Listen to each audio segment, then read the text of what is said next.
ரயில் பயணம், ரயிலில் சீட்டை பிடித்தவர்கள் மற்ற பயணிகளுக்கு மனவலியை ஏற்படுத்துவதை தவிர்க்க ரயில்வே நிர்வாகம் நடவடிக்கை எடுக்க ரயில் பயணிகள் கோரிக்கை வைத்துள்ளனர். ரயிலில் பயணம் என்பது தற்போது வலியும் வேதனையும் இருக்கிறது. இதற்கு காரணம் சீட்டை பிடிக்கும் கூட்டங்கள், முண்டியடிக்கும்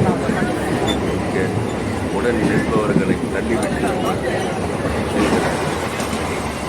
அப்படி தள்ளி முள்ளோடு இந்த சீட்டை பிடிப்பவர்கள் ஏதோ ஒரு சாதனை அப்படி இந்த சாதனையாளர்கள் மேலும் செல்வதற்கு என்றால் இவர்கள் பிடித்த சீட்டை மற்ற பயணிகள் நின்று கொண்டு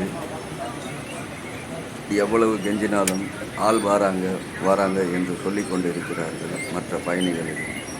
இது படித்தவர்கள் முதல் படிக்காதவர்கள் வரை இப்படித்தான் பெரும்பாலும் இருக்கிறார்கள். இதனால் சிலர் வாய் சண்டை தகராறு போட்டு கொண்டவர்களும் உண்டு.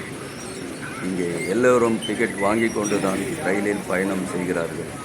ஆனால் ரயிலில் ஒரு சிலருக்கு சீட்டு கிடைத்துவிட்டால் நிற்பவர்கள் இந்த வேதனையை அனுபவிக்க வேண்டி உள்ளது. ஒரு சில முட்டாள்கள் நினைத்து கொண்டிருக்கிறார்கள், சீட்டை விலைக்கு வாங்கியது போல் கூட கற்பனை செய்து கொண்டிருக்கிறார்கள். இவையெல்லாம் ரயிலில் பயணம் செய்பவர்கள் இவையெல்லாம் ரயிலில் பயணம் செய்பவர்கள் அனுபவிக்கும் வேதனை. நிறைய பேர் சீட்டு புக் பண்ணிட்டு வர மாதிரி வராங்க, சீட்டு கொடுக்க மாட்டாங்க.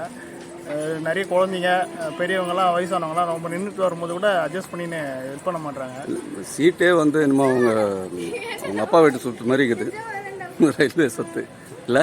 ஆமாம், அதனால் கொஞ்சம் கவர்மெண்ட் ஒரு ஸ்டெப்ஸ் எடுத்தால் நல்லாயிருக்கும். சூழ்நிலை ஜனங்க ரொம்ப சிரமப்படுறாங்க, சித்திரவதைப்படுறாங்க. ஒத்த கால நின்று போகிறாங்க, மூச்சு தெத்துது, குழந்தைங்களாம் ரொம்ப வேதனைப்பட்டு சின்ன பின்னம் ஆகி போகிறாங்க. இதை கொஞ்சம் நல்லபடியாக அரசாங்கத்துடைய பார்வைக்கு போனால் நல்லாயிருக்கும். இந்த வண்டி கொஞ்சம் ஒன்று பெருசாகணும், இல்லை இதுக்கு ஏதாவது ஒரு நடவடிக்கை எடுக்கணும்.